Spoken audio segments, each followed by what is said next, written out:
Uy, maiiyak kasi Ali!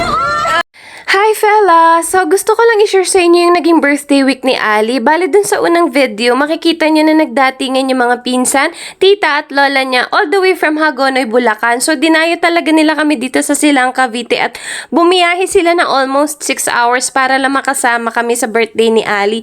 So the next day, naisipan namin ipasyal yung mga bata. Nagpunta kami sa Sky Ranch. So inagahan namin yung punta para masulit nila yung mga rides.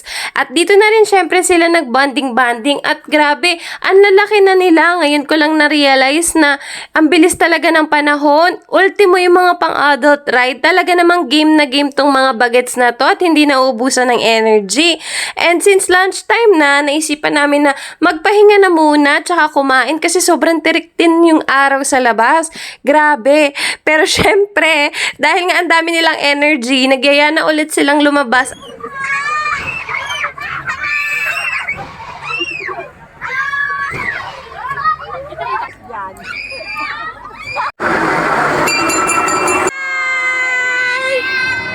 Ang ganda nila panoorin. Kitang-kita yung mga ngiti sa mukha nila. Kung iisipin mo, ang sarap ulit maging bata.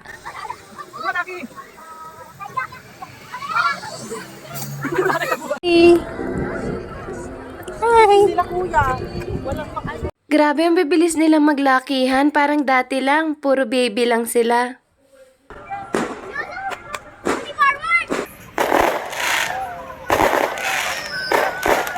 Oh, Pak, sino ka dyan?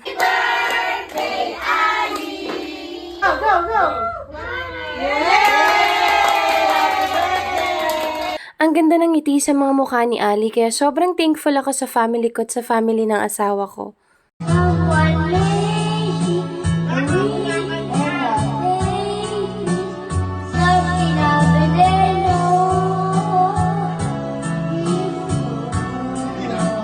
Sino siya? Ang bangis niyang gumiling, ang bangis niyang gumiling, ang bangis niyang At ang bilis lumipas ng mga oras, kaya ito, isa sa mga pinakamahihirap na sandali yung magpapaalam na.